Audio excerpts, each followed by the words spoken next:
Aside from all the weird aliens, roguish bounty hunters, and thrilling action sequences, one thing Disney's flagship series The Mandalorian has in common with the Star Wars saga is that it's chock full of subtle references and callbacks to other Star Wars media. Here are a few you may have missed. As you'd hope from any decent Star Wars story, The Mandalorian features all kinds of different alien races and cultures. Take that first bar scene for example. During this scene, a fearsome-looking man with an unruly beard beats up on a blue-skinned Mythrol, the bounty the Mandalorian is after.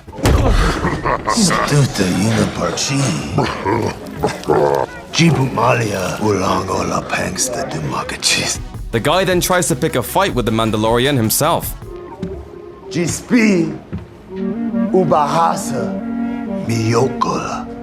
But here's a bonus for you. The language he's speaking is Huttese, the language of the Hutts, which is used most notably by Jabba in Return of the Jedi.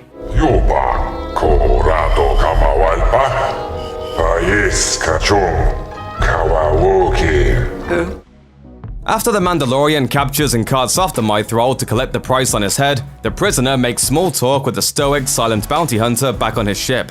Yeah, I was hoping to be free for Life Day.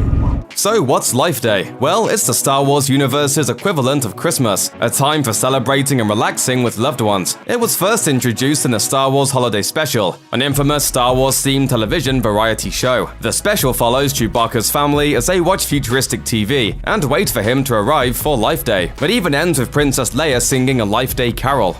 Ugh.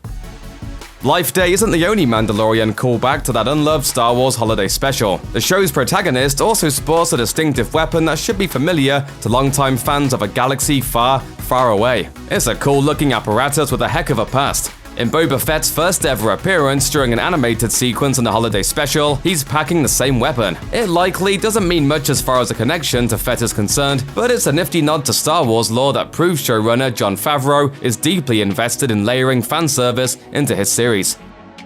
Early on in the episode, when the Mandalorian and his fin-faced bounty are booking passage back to his ship, they encounter an alien hidden behind a pair of goggles and a long snout. He plays a killer flute, and his name is never revealed, but he should have been instantly recognizable to any detail-oriented Star Wars fan. This fella is a Kubaz, an alien species who's only shown up on one other time over the course of the Star Wars saga. Cast your mind back to A New Hope, specifically the scene shortly after Luke and Obi-Wan meet Han Solo and Chewbacca. In the alleyways of Mos Eisley, a Kubaz named Garandan contacts the Imperial Stormtroopers patrolling the streets to let them know that he's found the droids they're looking for. While it's pretty unlikely that this guy will show up in any other episodes of The Mandalorian, it's still a pretty cool deep cut into the galaxy's expansive mythos.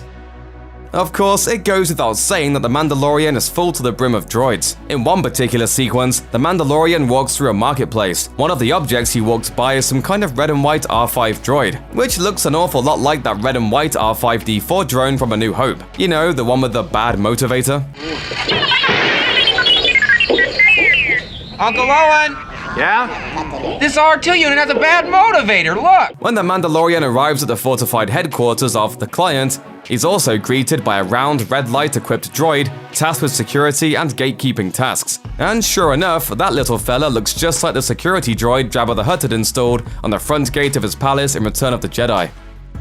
In The Mandalorian, times seem to be especially tough for the Empire and its many underlings. For example, the man initially known as the Client appears to be an ex-Imperial, something he's not exactly afraid to flaunt, as he surrounds himself with a squad of those familiar white-armored Stormtroopers. They're still pretty formidable looking, but they've clearly fallen on hard times since the end of the Empire, reflected by the fact that their outfits are well-worn, a bit dirty, and even cracked in some parts. Perpetually masked bounty hunter Boba Fett is probably one of the most treasured characters in all of Star Wars, but he's actually not the Mandalorian. In fact, he's not a Mandalorian at all.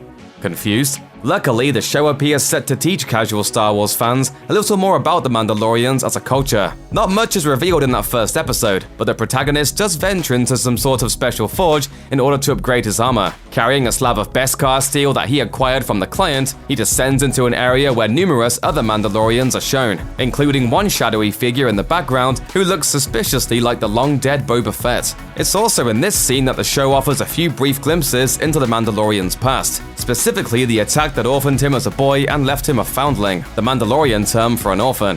The forger who makes this new pauldron mentions that the leftover scrap will be used to sponsor other foundlings.